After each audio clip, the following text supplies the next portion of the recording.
ఈ పరిస్థితుల్లో నువ్వు నా కడుపున పడడం వరమో శాపమో అర్థం కావడం లేదు.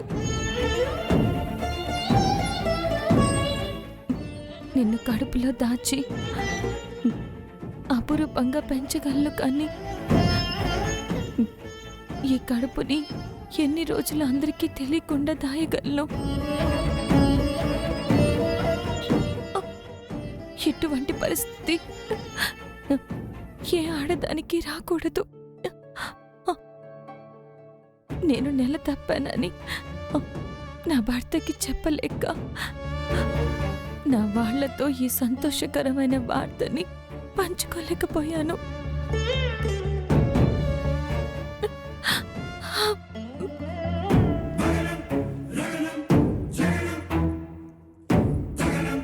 ఇప్పుడు నా బిడ్డ ఏ పరిస్థితుల్లో బయటపడతాడో, అప్పటికి నా తలరాత ఎలా ఉంటుందో. నా బిడ్డకైనా నేను ఏ కష్టాన్ని కలిగించకుండా పెంచాలి. నేనెప్పుడు ఏమనుకున్నా దానికి భిన్నంగా జరుగుతూ ఉంటుంది.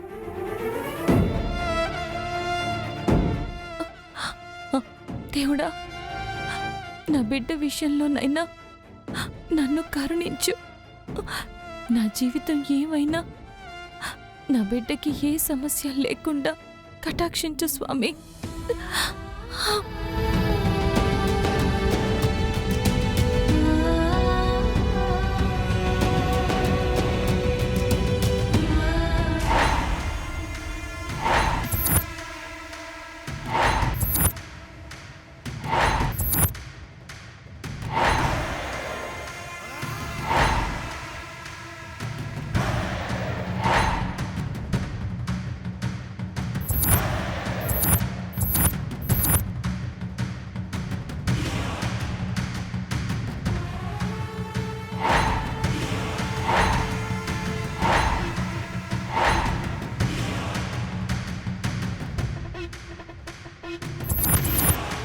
రేయ్ విహారీ,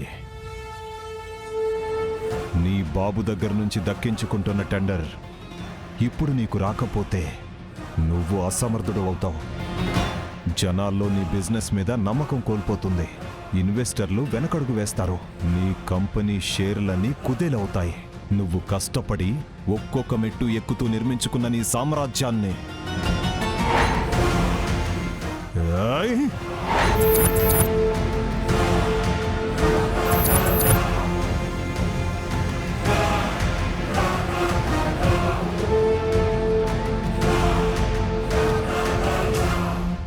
ఇలా పేక మేడల్లా కుప్ప కూలిపోతాయి.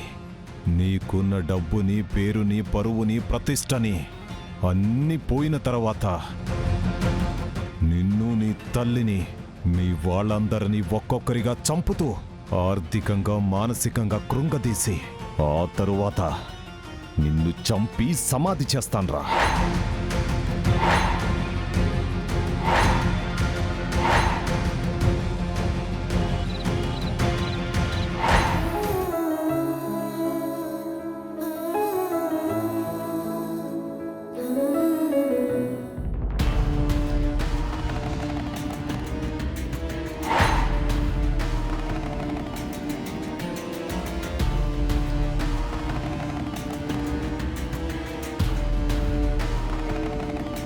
కోర్టులో నీ మీద పెట్టిన కేసు నుంచి తప్పించుకున్నావు.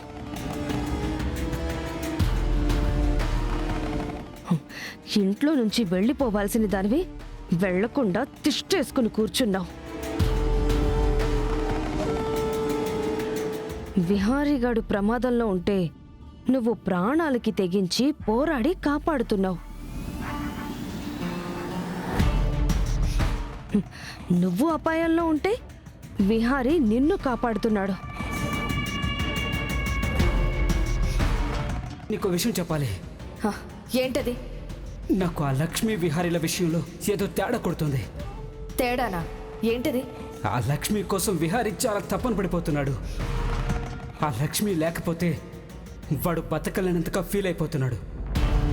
ఈ ఇంట్లో నాకు తెలియంది ఇంకేదో జరుగుతోంది. అదేంటో తెలుసుకోవాలి. అసలు ఈ లక్ష్మి విషయంలో నేను మా ఇంట్లో అక్క సహస్ర కాకుండా ఇంకెవరో శత్రువు కూడా ఉన్నట్టున్నారు. వాళ్ళెవరో ఏంటో తెలుసుకోవాలి. శత్రువుకి శత్రువు మిత్రుడవుతారంటారు కదా, అలాగైనా ఆ శత్రువులెవరో నాకు ఉపయోగపడచ్చు.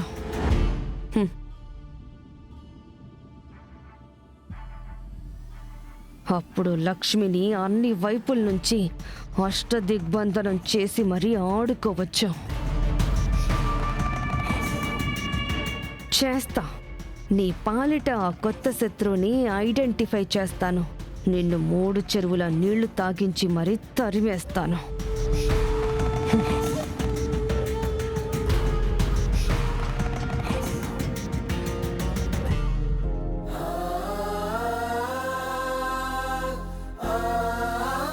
నీతో తలపడే రోజులు త్వరలోనే ఉన్నాయి, కానీ ఈసారి మీ అమ్మని మాత్రం నువ్వు కాపాడుకోలేవు.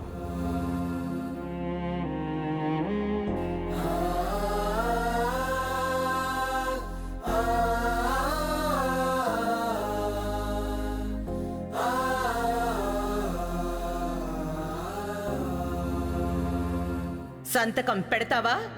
దాన్ని బయటికి గెంటేమంటావా? చెప్పు.